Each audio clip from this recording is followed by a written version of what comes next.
Prima di cominciare, cari spettatori di Stelle Turche Rivelate, fate un respiro profondo e accomodatevi. Quello che state per ascoltare non è un semplice aggiornamento di spettacolo, è una confessione cantata, un silenzio che parla, un filo invisibile che ricuce due destini che sembravano essersi sciolti per sempre. Prendete la vostra tazza di tè, mettetevi comodi e preparatevi a entrare in una vicenda che ha scosso i social, riacceso ricordi sopiti e fatto nascere una domanda che brucia da giorni. Può un'unica melodia riportare l'amore dove credevamo fosse svanito? Tutto era iniziato come una tranquilla serata televisiva, di quelle fatte di chiacchiere leggere, battute al volo e giochi improvvisati. Un programma che molti seguivano distrattamente, con lo smartphone in mano. Poi, a metà trasmissione, l'aria è cambiata. Il conduttore ha invitato Cenk Torun ad avvicinarsi al pianoforte e a suonare quello che gli veniva dal cuore. Nessuno immaginava che la temperatura emotiva della sala si sarebbe alzata all'improvviso, che la luce dei riflettori avrebbe smesso di sembrare luminosa e sarebbe diventata intima, né che milioni di persone si sarebbero ritrovate a trattenere il respiro davanti allo schermo. Cenk ha appoggiato le dita sui tasti, ha inspirato a lungo, ha lasciato che il silenzio si posasse come una coperta sul set. Poi, con una voce più densa della frase in sé, ha mormorato: "Questa è per te, Maassine. Le nostre strade non corrono più affiancate, ma certi ricordi non conoscono oblio." Un sussurro incredulo ha attraversato il pubblico in studio. Un cameraman, a microfoni spenti, ha confessato di aver dovuto rialzare la telecamera perché gli tremava la mano. Persino il conduttore, che di solito ha una risposta pronta per tutto, è rimasto per qualche secondo disarmato. E poi sono arrivate le note, una ballata turca dal passo lieve e dall'anima antica, di quelle che portano con sé la nostalgia delle cose sospese, il desiderio di pace e quella dolce ferita che non si chiude del tutto. La voce di Cenk ha vacillato una sola volta, proprio sul verso che parla di porte lasciate socchiuse. È bastato? Chi guardava ha capito.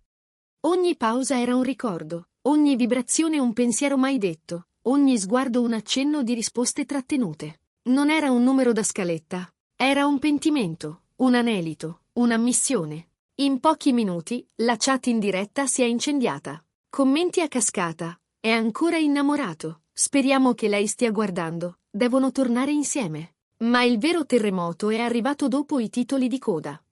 Passati appena 12 minuti dalla fine del programma, Maassine Merabet ha pubblicato una storia su Instagram. Nessun video, niente lunghi messaggi, neppure un semplice cuore. Solo una foto in bianco e nero e due parole: "Ho sentito". Tanto è bastato. Quel messaggio è rimbalzato da un profilo all'altro, ha incendiato le timeline e trasformato un momento delicato in un caso nazionale. Ovunque si parlava di amori interrotti, di coincidenze che assomigliano al destino, di emozioni che riemergono da un angolo del petto che credevamo sigillato. La mattina seguente, un'amica di Maassine, invitata in un talk show, ha svelato sottovoce: non si aspettava un gesto simile. Guardando quel video ha pianto. Non era tristezza, era altro, una sensazione che non le permetteva più di farsi trovare. Un altro conoscente, rimasto nell'ombra, ha assicurato che le mani di lei tremavano mentre rimandava indietro il filmato per ascoltare un'altra volta quelle note. Ha detto che è stato come riaprire un diario che non sfogliava da anni. Calore e punture insieme. Il legame tra Cenk Torun e Maassine Merabet aveva sempre rapito l'attenzione del pubblico. Non perché fosse colmo di scandali, anzi, colpiva perché appariva autentico, imperfetto, vivo. Chi stava loro vicino parlava spesso di una sintonia intensa, forse troppo, per le regole inflessibili del mondo che li circondava. Agende ingestibili, set lontani, voli presi all'alba e rientri all'improvviso. Tutto sembrava congiurare per allontanarli. Eppure, con uno sguardo, si riconoscevano. Non avevano mai raccontato davvero il motivo della separazione. Ognuno, però, aveva sempre parlato dell'altro con una misura che somigliava al rispetto. In un'intervista di qualche tempo fa, Maassine aveva detto: "Cenk ha dato forma a un capitolo della mia vita. Ci sono ricordi che assomigliano a impronte digitali, non li cancelli". Oggi quella frase ha un suono diverso, più profondo, come se avesse atteso proprio questa canzone per trovare il suo posto. Subito dopo la messa in onda, un fan ha creato un montaggio che intrecciava l'esecuzione al pianoforte con vecchi frammenti dietro le quinte. Risate rubate, complicità tacite, sguardi che non hanno bisogno di spiegazioni. In meno di 24 ore, il video ha superato il 1.000.000 di visualizzazioni. Molti hanno scritto di essere stati travolti da una corrente emotiva che non pensavano di avere ancora dentro. Colleghi e amici hanno iniziato a dire la loro. Un'attrice che aveva lavorato con entrambi ha dichiarato durante un'intervista in radio: la loro alchimia si percepiva anche quando le telecamere erano spente. Non era un effetto speciale da set, era la loro sostanza quando erano vicini. Parole che hanno alimentato ancora di più il brusio del pubblico. Nel frattempo, dalle parti di Cenk qualcuno ha assicurato che non c'era nessuna strategia, nessuna ricerca di visibilità. Quella canzone non l'ha suonata per la fama. L'ha suonata perché pensa che il racconto non sia finito. Ma lei? Cosa sentiva lei? 2 giorni dopo, i fotografi l'hanno sorpresa in un caffè di Istanbul. Cappotto lungo, un quaderno sotto braccio, un passo rapido e discreto. Gli occhi attenti dei presenti, però, hanno colto un dettaglio che nessun teleobiettivo avrebbe potuto ignorare. Al dito, una sottile fedina d'argento, quella che Cenk le aveva regalato al 3° anniversario, con una piccola incisione nascosta all'interno. Nessuno ha osato chiederle spiegazioni. Non ce n'era bisogno. Qualche sera più tardi, a una serata di beneficenza, i giornalisti le si sono avvicinati di nuovo. Inizialmente ha svicolato, ha sorriso e ha cambiato discorso con eleganza. Poi si è fermata, ha voltato lo sguardo verso le telecamere e, scegliendo le parole con cura, ha ammesso: a volte una canzone dice quello che anni di discorsi non riescono a dire. L'ho ascoltata. E sì, mi è arrivata. Non ha aggiunto altro. È scivolata via lasciando dietro di sé domande e un silenzio denso che valeva più di qualunque smentita. Internet, però, aveva già tutto ciò che serviva per far volare la fantasia. Le tendenze del giorno sono state invase da un unico argomento. Pagine di fan condividevano ricordi, foto, ipotesi. Alcuni produttori, con una furbizia che non sorprende, hanno iniziato a lanciare indizi su un possibile progetto congiunto. Playlist su piattaforme diverse spuntavano come fiori dopo la pioggia, ognuna con l'idea di essere la colonna sonora perfetta di un ritorno. Il giorno successivo, gli obiettivi hanno intercettato Cenk all'uscita di uno studio di registrazione. La voce, più veloce dei fatti, ha iniziato a correre. Stava preparando un brano nuovo, ispirato a Massine. Un cronista, più audace degli altri, gliel'ha chiesto in faccia: parla di lei? Cenk ha lasciato intravedere un sorriso timido, quasi disarmato, e ha risposto piano: ci sono storie che meritano un finale diverso. 6 parole che hanno attraversato le bacheche come un tuono sereno, quello che non spaventa ma che scuote. Nessuno ha confermato nulla.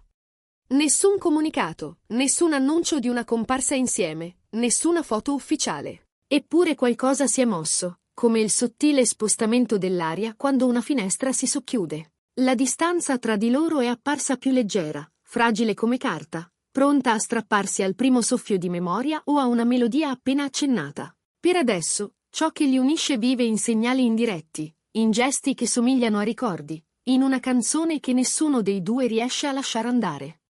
Che questa storia ritrovi davvero un secondo capitolo o che scelga di salutare con un ultimo, perfetto ritornello, il segno lasciato è innegabile. Quello che è certo è questo: la dedica in attesa di Cenk non ha smosso soltanto il cuore di Massine. Ha risvegliato il cuore di chi li ha seguiti, di chi li ha amati, di chi attraverso loro ha ricordato una volta ancora che si può essere forti e vulnerabili nello stesso istante.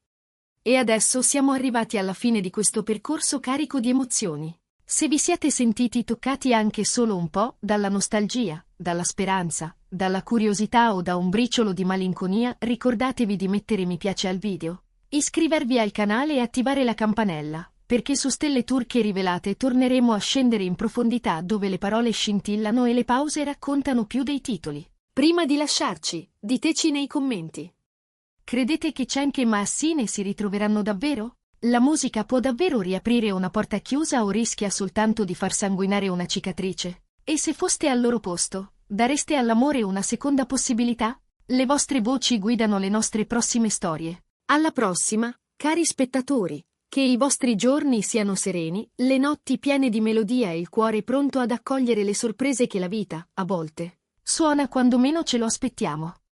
Intanto, dietro le quinte, qualcuno giura di averli visti, a distanza, nello stesso teatro per una prova tecnica. Un passaggio rapido, sguardi non incrociati, e quella tensione sospesa che nasce quando due persone si riconoscono senza toccarsi. È successo davvero o è un gioco di riflessi? Nessuno lo sa, e forse è meglio così. Le storie che restano nell'aria hanno un fascino particolare, non chiedono di essere credute, chiedono di essere sentite. Proprio come quella melodia al pianoforte, con cui tutto è ricominciato. E forse, d'ora in poi, ogni volta che in una stanza qualcuno lascerà una porta appena accostata, un pensiero volerà a Cenk e a Massine, al loro modo discreto di dirsi ci sono ancora, senza pronunciare il nome dell'altro. Nel loro tempo, nel loro ritmo, forse troveranno la risposta.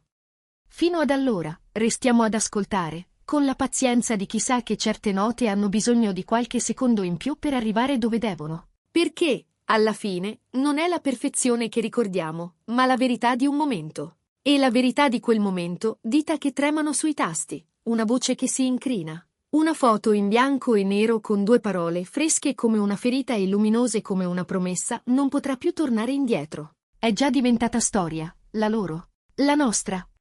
E a volte basta questo per far nascere tutto da capo, una stanza, un pianoforte, un respiro, e un nome pronunciato con la cura che si dedica a ciò che non si vuole perdere una seconda volta.